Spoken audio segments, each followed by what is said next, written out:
নমস্কার বন্ধুরা, welcome to এসটিউনিক sports. তো বিনো জর্জের আন্ডারে কিন্তু ইস্টবেঙ্গলের রিজার্ভ টিম অসাধারণ পারফরমেন্স করছে পুরো টুর্নামেন্ট জুড়ে। আজকেও ঘরের মাঠে কিন্তু 3-0 গোলে একটা দারুণ জয় এসেছে। তো এই ম্যাচটার দিকে কিন্তু আমাদের নজর অবশ্যই ছিল, তার সাথে সাথে প্রত্যেকটা প্লেয়ারের আজকে এই ম্যাচে 100% দিয়ে খেলার তাগিদ দেখা গেছে। কারণটা কি, এত ভালো পারফরমেন্সের পিছনে রহস্যটা কোথায় লুকিয়ে, কোন প্লেয়াররা পরবর্তী সময় এখান থেকে সুযোগ পেতে পারে, সেই নিয়ে আলোচনা করার সাথে সাথে কিছু বিদেশি প্লেয়ারকে নিয়ে আলোচনা রয়েছে এই ভিডিওতে। তাই ভিডিওটা শুরু থেকে শেষ পর্যন্ত দেখো। আর ভিডিও ভালো লাগলে সকলে একটু লাইক শেয়ার করে দিও। আর যারা চ্যানেলে প্রথমবারের জন্য এসেছো, মনে করে চ্যানেলটাকে সাবস্ক্রাইব করে তার পাশের বেল আইকনটাকে অন করে রেখো, তাহলে তোমাদের প্রিয় দলের খেলার সমস্ত আপডেট তোমরা এখানে পেয়ে যাবে। তো চলো আর দেরি না করে ভিডিও শুরু করা যাক। তো ইস্ট বেঙ্গলের কাছে কিন্তু আজকে সুযোগ ছিল যে ঘরের মাঠে ম্যাচ জিতে পয়েন্ট টেবিলের একদম শীর্ষে থাকা এবং গোল ডিফারেন্সও বাড়িয়ে রাখা দরকার, কারণ পরবর্তী সময় কিন্তু এই পয়েন্টগুলো সুপার 6 রাউন্ডে যোগ হবে। তো যত বেশি পয়েন্ট পাওয়া যাবে ততই কিন্তু ভালো হবে পরবর্তী সময়, এবং সুপার 6 হাড্ডাহাড্ডি লড়াই হবে, আমরা বুঝতেই পারছি। তো সেইভাবেই কিন্তু বিনো জর্জের ছেলেরা আজকে ঘরের মাঠে দারুণ পারফরমেন্স করেছে। 3-0 গোলে কিন্তু তারা জিতেছে। প্রথম গোলটা কিন্তু ম্যাচের একদম প্রথম দিকেই এসে যায় বাথারা সুনীল, সে কিন্তু হেড দিয়ে গোল করেছে। এবং এক্ষেত্রে কিন্তু হীরা মণ্ডলের প্রশংসা করতেই হয়, যেভাবে একটা সুন্দরভাবে ফ্রিকিক নিয়েছিল, সেখান থেকে দারুণ বল জায়গায় রাখার ফলেই কিন্তু এই গোলটা আসে এবং প্রথম দিকেই কিন্তু ইস্টবেঙ্গল লিড নিয়ে নেয়। এর পরবর্তী সময়েও কিন্তু বেশ কয়েকটা ছোট ছোট আক্রমণ করে এবং দারুণ লাগছিল আজকে খেলাটা। পাসগুলো খুব ভালো হচ্ছিল, প্রত্যেকটা সঠিক পাস দেওয়ার চেষ্টা করছিল প্লেয়াররা এবং ওভারঅল কিন্তু দারুণ পারফরমেন্স হয়েছে। তারপরে কিন্তু আমরা দেখলাম মাঝমাঠের প্লেয়ার তন্ময় দাস কিন্তু একটা দারুণ গোল করেছে। ওই জটলা থেকে কিন্তু একদম সাইড নেটে যেভাবে ফিনিশিং করলো, একদম জোরালো শট এবং লং ডিস্টেন্স থেকে কিন্তু একটা দারুণ ফিনিশিং তন্ময়ের কাছ থেকে দেখতে পাই। পরবর্তী সময়ে কিন্তু হীরা মণ্ডল আরও কয়েকটা ভালো ভালো চান্স ক্রিয়েট করা, ডিফেন্স করা করে গেছে এবং শেষের দিকে এসে সায়ন কিন্তু গোল করে। এবং সায়নের গোলটার ক্ষেত্রেও বলতে হবে জেসিন কিন্তু ভালো একটা বল রেখেছিল, যদিও বেশ কিছুটা ডিফিকাল্ট পজিশানে চলে গিয়েছিল, তবুও কিন্তু সায়নের কাছ থেকে আমরা দ্রুত স্পিড নিতে দেখি এবং সেখান থেকে টপ ক্লাস ফিনিশিং আমরা দেখি। এবং 3-0 গোলে কিন্তু আজকে ম্যাচ জিতে গেল ইস্টবেঙ্গল এবং পয়েন্ট টেবিলের একদম টপে চলে গেল।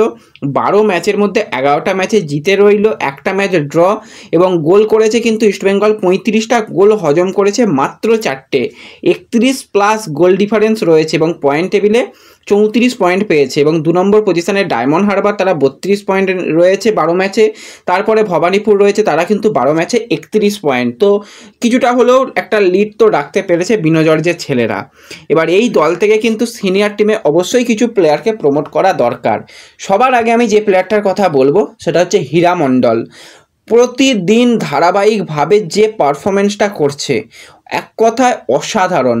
যেরকমভাবে ডিফেন্স করা, যেরকমভাবে অ্যাটাকে সাহায্য করা, মাঝমাঠে হেল্প করা, সঠিক পাস দেওয়া, পুরো টিমটাকে লিড করা, সেটা কিন্তু হীরা মণ্ডলের কাছ থেকে আমরা দেখতে পাচ্ছি। হ্যাঁ, এবার অনেকে বলবে সিএফএল আর আইএসএলের মধ্যে অনেক তফাৎ। তো এর আগেও আইএসএলে হীরা মণ্ডল ভালো পারফরমেন্স করেছে এই লাল হলুদ জার্সি পরেই। তো তাকে আরও একবার সুযোগ দেওয়া অবশ্যই দরকার, কারণ ইস্টবেঙ্গলের সাইড ব্যাকে তো একটু সমস্যা রয়েইছে। এখনও পর্যন্ত 100% ফিট হতে পারেনি নিশু কুমার। মার্ক জোথানপুইয়াও কিন্তু তার ডিফেন্স কোয়ালিটি অতটাও ভালো নয়। তো সেই জায়গাতে কিন্তু অবশ্যই লেফট ব্যাক পজিশনে আমরা হীরা মণ্ডলকে দেখতে চাই। মাঝমাঠ প্লেয়ারে এই তন্ময় দাসেদের মতন প্লেয়ারদের যত বেশি সুযোগ দেওয়া হবে ততই কিন্তু ভালো। বয়স কম, এরা কিন্তু দীর্ঘদিন ভালো সার্ভিস দিতে পারবে। সৌভিক চক্রবর্তীও যেটা জানিয়েছে, আমাদের দলে অনেক বাঙালি ফুটবলার রয়েছে, তাদের সুযোগ দিলে তারা ভালো পারফরমেন্স করবে। তো সেক্ষেত্রে সৌভিক চক্রবর্তীর মতন প্লেয়ার হয়ে উঠতে গেলে তাদের একটু সুযোগ করে দিতে হবে।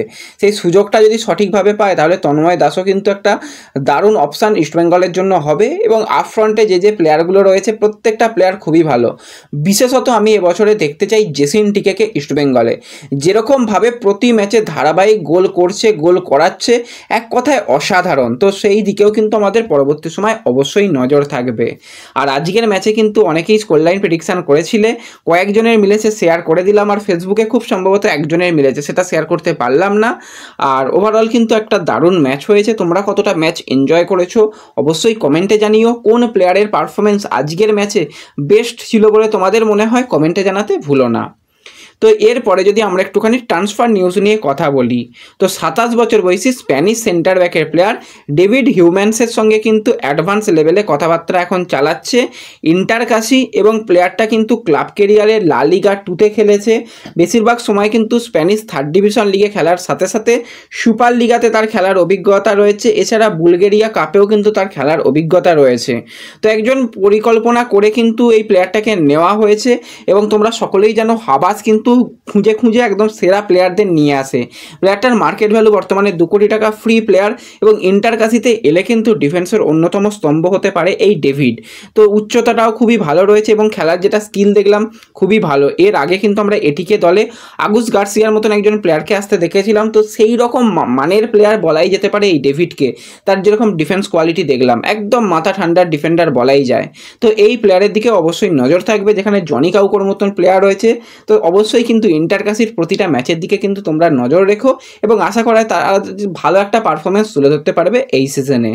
তো এই ভিডিওতে এটুকুই আপডেট শেয়ার করার ছিল। ভিডিও ভালো লাগলে একটু লাইক শেয়ার করে দিও। তো দেখা হবে পরবর্তী ভিডিওতে। ধন্যবাদ।